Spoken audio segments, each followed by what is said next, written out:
بصوا بقى، تعالوا النهاردة نعمل قائمة لأفضل 10 شخصيات في تاريخ الدراما التلفزيونية المصرية. 10 شخصيات يعتبروا مرجع لنوعية الشخصية نفسها، وهنبدأها من الأقل جودة للأكثر جودة ورقم واحد وهي الأفضل في تاريخ الدراما التلفزيونية. هحكي لك. اعمل لك طبق يا حبيبتي. ميرسي يا طنط. طب وانا هعمل لك ليه؟ قومي انتي. رقم 10 معانا وهي شخصية ماما نونا اللي اتقدمت في مسلسل يتربى في عزه بطولة الفنانة الكبيرة كريمة مختار الله يرحمها. ده من أهم وأفضل الأدوار اللي اتقدمت لشكل الأم المصرية اللي عندها طفل واحد وبتدلله، وتقريبا الشخصية دي لا تقدم زيها قبل كده ولا حد هيعرف يقدم بنفس الشكل ده من المواصفات.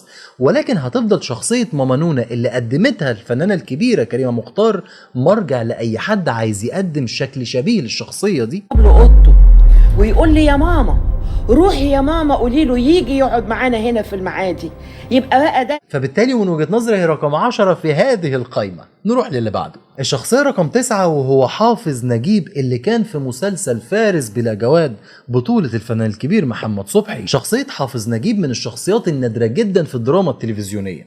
القصة نفسها تقريبا ما اتعملش شبهها تاني من ايام ما اتعمل مسلسل فارس بلا جواد، ولكن لو جينا شفنا الاهتمام بالاداء التمثيلي بشكل الشخصيات الكتيرة قوي اللي عملها حافظ نجيب في المسلسل هنكتشف انه من اهم وافضل الشخصيات في تاريخ التلفزيون المصري. ما احبش حد يشغلني، اصل ده كيف يا نهار ابوكوا اسود، عايزيني اسرق البرنسيس مارجريت.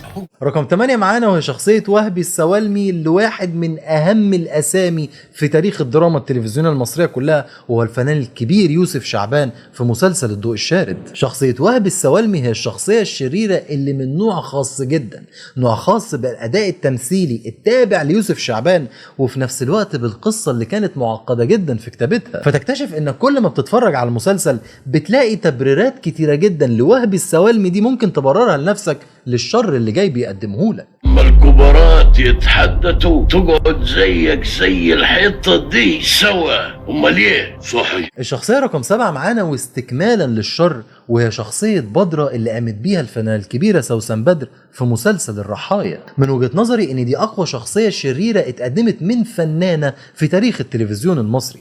شخصية بدرة هي الشخصية اللي قدرت تتكون صح قوي بملامح خارجية من الممثلة نفسها ومن كتابة قصة لسيناريو وحوار كان قاسي جدا طالع من الاداء التمثيلي كمان.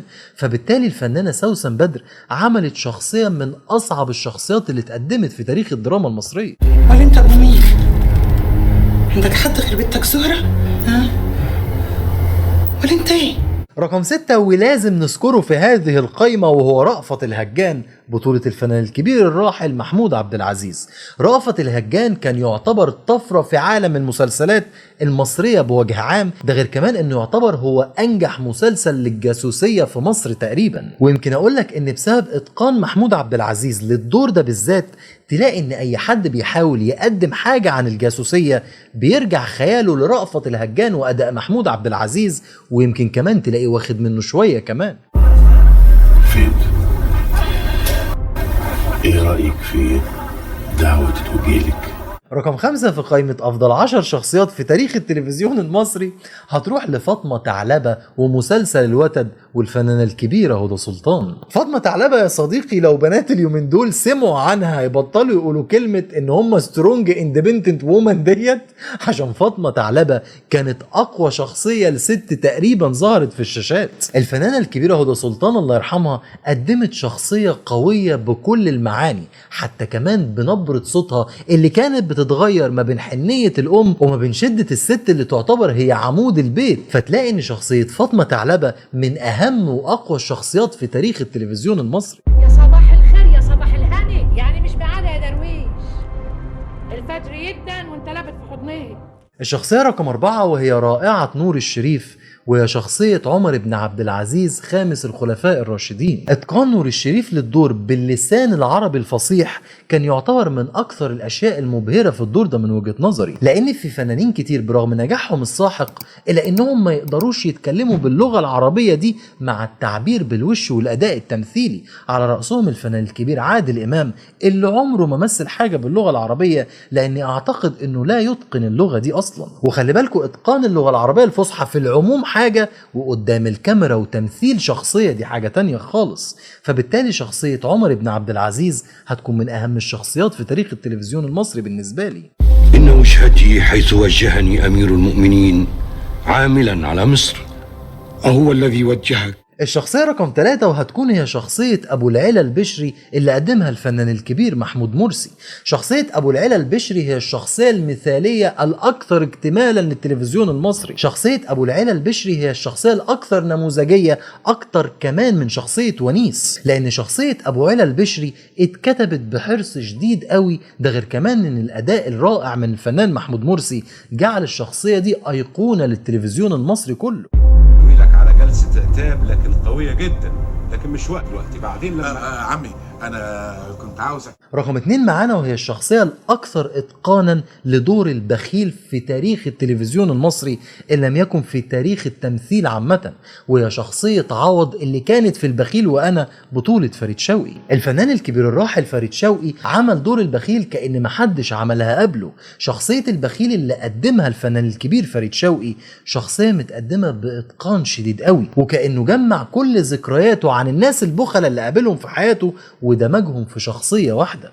شخصية عوض هي الشخصية الأكثر بخلا في الدراما التلفزيونية من أولها لآخرها. اعمل لنا كوبايتين شاي.